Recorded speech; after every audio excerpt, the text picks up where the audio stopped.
Hello and welcome back to my channel. My name is Isaiah and this is the 5th time I'm recording this intro. I had attempted to record a cool video of me actually carving, but I'm learning that my GoPro likes to record about a foot over of what I'm looking at and not what I'm looking at, so more Minecraft. It's fine. And actually, it's kind of funny that I have been having these kind of technical issues because today I wanted to talk about two YouTubers I don't listen to anymore because their style changed out of what I like, and how I choose to enjoy YouTube influences how I want to convey my content, as such as what you guys listen to. So, how do I consume YouTube? It is about 80% by listening and not by actually watching the videos, which means I like to consume a lot of content that is more podcasty. Or if it's not podcasty, I will listen to something and then watch it again later if I heard anything interesting come up. I am also a massive nerd and I'm a leftist. I'm an anarchist. So I really like listening to BreadTube. And as you can expect, that attracted me to content creators like Contrapoints and PhilosophyTube a few years ago. I'd say about 2017. And I really liked Natalie's stuff. We're starting with Contrapoints because she was who I started listening to first. I didn't realize that she was trans. I think I started watching her a little bit before she started transitioning, so I binged a lot of her old content.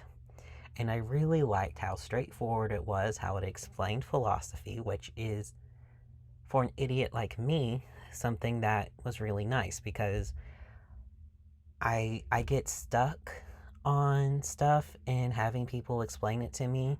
So then when I go read it in the public docs, I can remember how they interpreted it, and I can try and interpret it myself with this knowledge to lean back on.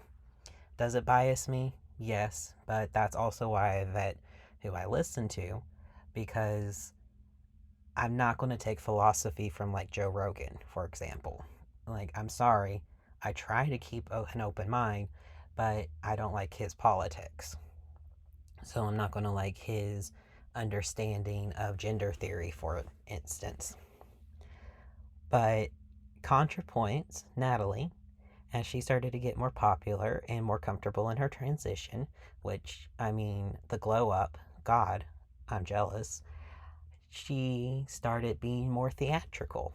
And um, it started with like the bylights, the blue and pinky red lights. And she started creating characters and started being way more visual. And while I appreciate that her videos do attract people that might have been radicalized towards the right, and she presents a very good face for trans people, for people that may have never met a trans person that they know of in person, it started not being content that I could consume because, again, I usually listen to YouTube a lot of times while I'm doing something else. I have a hard time sitting down and focusing on a 50-minute to an hour long video when most of it is hashtag aesthetic. And around the time when her videos started becoming unwatchable for me, I found PhilosophyTube with Abigail. If I call her Abby, I apologize. My younger sister's name is Abigail, and so I end up getting a little confused when I say the name multiple times. But Abigail was very much like early ContraPoints, where it's very straightforward. Sure, there was some visual stuff, but nothing that made it difficult for me to understand. Well, Abigail started getting more theatrical, and then she came out and started transitioning, and again, the glow up. I mean, God, okay. Don't be jealous of trans women, Isaiah, because you are a trans man. But geez, I don't know, if I was less gay. But then her content started becoming more hashtag aesthetic and not really understandable through an audio format. And like, it got to a point where I was trying to listen to a video in the car with Briar, and we're both like, we have no idea what's going on because it's been quiet for 5 minutes. And it's just cool. There's horse noises, and that's it. If I didn't know better, I'd be listening to horse porn or something. But so I stopped listening to Abigail as well. And in addition to all of this, while I was falling out of love with Abigail's content, and I'd already fallen out of love with Contrapoints, Natalie's content, the controversy started cropping up. The Contrapoint, it's all Contrapoints, it's not Abigail. But Natalie talking about how she didn't like pronoun round robins when she felt like she was the only trans person in the room, which I understand, but it does kind of annoy me because there are some gender nonconforming people who may appear cis, but they may like to go by she or they pronouns, and you wouldn't know that, Natalie, unless y'all did a round robin. And you're completely ignoring how much round robins can help validate people's pronouns, and it can make some people uncomfortable because they're still stealth, but or they are in the closet. But it's better for it to happen than for it to not. There's the Buck Angel controversy where Buck Angel is a trans medicalist, and he got a couple lines in one of her videos, and people recognized his voice and it came out. And yeah, she really shouldn't have platformed him if she doesn't believe in his philosophy about transgender identity. And the post that I made last was in September, and it was actually about a tweet that she deleted about an hour after she made it. She tried to give some sort of BS apology and then deleted that too because I went to double check. And that's what I want to talk about today. Is the tweet that she did on the 25th, and it's Gen Z queer people are hard to figure out. They're like, I'm an asexual slut who loves sex. You don't have to be trans to be trans. Casual reminder that your heterosexuality doesn't make your gayness any less valid. And I'm starting to feel really old because I'm noticing a pattern of like an older millennial will have a bad take on Gen Z, and I'm just sitting here like, I'm sorry, but the only bad take that Gen Z people have are their hatred of skinny jeans and the fact that they seem to really like 2000s fashion. Like the teens at Teen Lounge that I've been doing the workshops for lately, we're talking about how the 2000s were coming back and that was peak fashion, and I'm just like sitting here like, you want those tiny bangs back?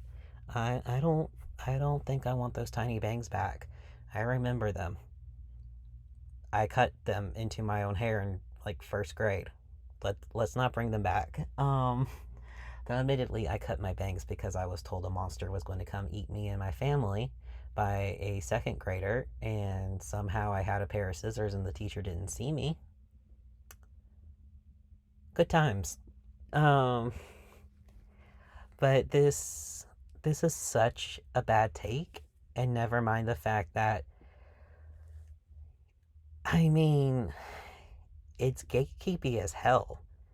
And she's showing a clear lack of acknowledgement for asexuality. What is it? And tomorrow I actually am hoping to do a bit of a comprehensive like sex ed video for aces and just be queer inclusive, which I thought about doing today, but I decided I wanted to try and do actual drawings for it and all that fun stuff. So we'll see how that goes. But you can be asexual, but you can be a slut who enjoys sex. Like, it's not mutually exclusive. It's not doublethink. And the whole trans to be trans, you don't have to be trans to be trans. People who are non-binary or gender non-conforming may not consider themselves trans, but the non-binary does kind of fall under the greater trans umbrella. And it also can be used as shorthand for talking about how you don't have to pass, you don't have to medically transition, you don't have to have gender dysphoria to be trans. And the heterosexuality doesn't make your gayness any less valid is incredibly damaging to bi people or people who may be in heterosexual passing relationships, be they ace or bi or trans. Like, I'm sorry, but even if you are heterosexual and you are in a relationship with a trans person of your preferred gender, you're still in a gay ass relationship, because the moment that someone is LGBT makes the entire relationship trans. I don't make the rules. I mean, trans, gay. I don't make the rules. I just live them. Um, Taking a deep breath. And it was weird because I remember I decided I just wanted to post my opinion. And I said, this was my opinion. I think this is a bad take. I think she's on social media too much, and maybe she should close Twitter for a bit, because she posed so many bad takes on Twitter, and her apology came across as very disingenuous. And even if we took her tweet in the best possible faith, it was still sounding like an old man yelling at a cloud. Not calling her an old man.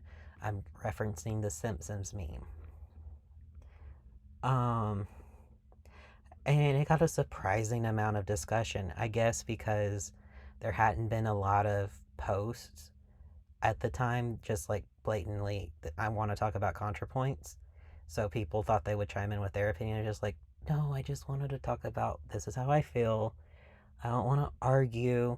But then I got in discussions about language and linguistics and how um, gender Dadaism is a thing. And if you don't know what Dadaism is, it was like a reaction to World War, one of the World Wars, where they're like, fuck this, everything is shit. Because the surrealists were like, the world is fucked up, but we can make people stop and think and change for the better through our art. And then a world war fucking happened, and everyone was like, oh, well, fuck this. I'm just going to screech into the air because I have no mouth and I must scream.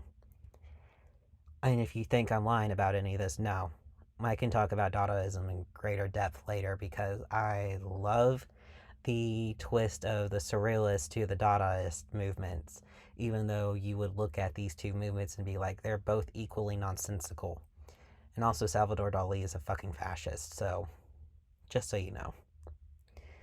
But there is this idea that we have to make queer language be accessible to outsiders all of the fucking time.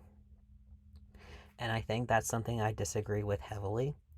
I do know that sometimes this complex language or the very weird, dark jokes that are made can be targeted towards people outside of the community in an attempt to purposely confuse them.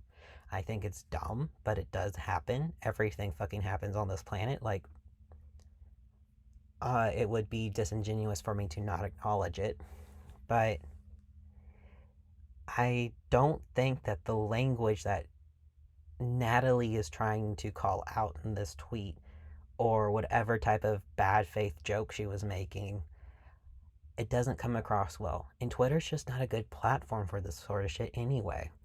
I don't even know why she posted this, because, like, she's had so much trouble from tweets before. And this is why I'm never going to have a Twitter. But here's the thing. Queer language does not have to be immediately comprehensible to anyone who's outside of it.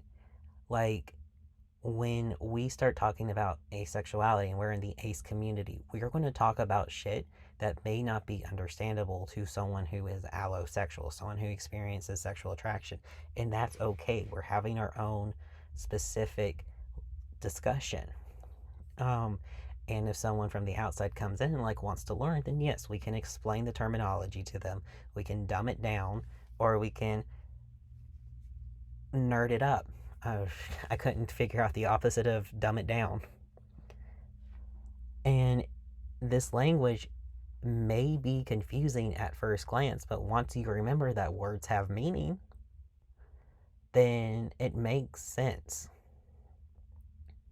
It's not like 1984 doublethink. I'm holding two completely opposite thoughts in my head and I'm just living with it. This is just an understanding of like jokes that people make or shorthand that, I mean, people my age use, and I'm fucking 28. But that was my rant on ContraPoints. I have steadily liked her less and less, and I think part of it is a realization that she's not nearly as left leaning as I am. I don't have anything negative to say about Abigail at all. I've grown out of that type of content. She's chosen to go for a much more aesthetic look, and I get it. And I'm glad that she's been able to embrace this music theater or art department, whatever it is. It's just not my style of content. And even if I was capable of making such a thing, I probably wouldn't, because I enjoy listening to stuff. So I want my content, when I make it, to be something that people can listen to. And if they want, they can watch the Minecraft video. Or in the future, I'm going to have the speed draws more and stuff like that. People can watch it if they want, and if they don't want, it's fine. I'm not hurt by it. I want my videos to be comprehensible without the visuals. So that's going to be it for me today. Like I said, tomorrow I'm hoping to do something a little more out there, so it is going to take me a few hours to make the video, but I mean, I'm already going to be posting this at like 9 o'clock my time. And who knows, hopefully Saturday I'll have an update on the whole landlord situation. Well, at least I've talked to the lawyer again, more one-on-one. And I'm getting a haircut Saturday, so I'm excited about that, because I've been looking like Einstein lately, especially when I wake up. My hair just sticks straight out, and I've not had a professional haircut in about a year, probably longer. So anyway, I hope you all have a great day. Stay hydrated. Please do like, comment, and subscribe if you enjoy listening to my inane ramblings, and I will see y'all tomorrow. Bye-bye.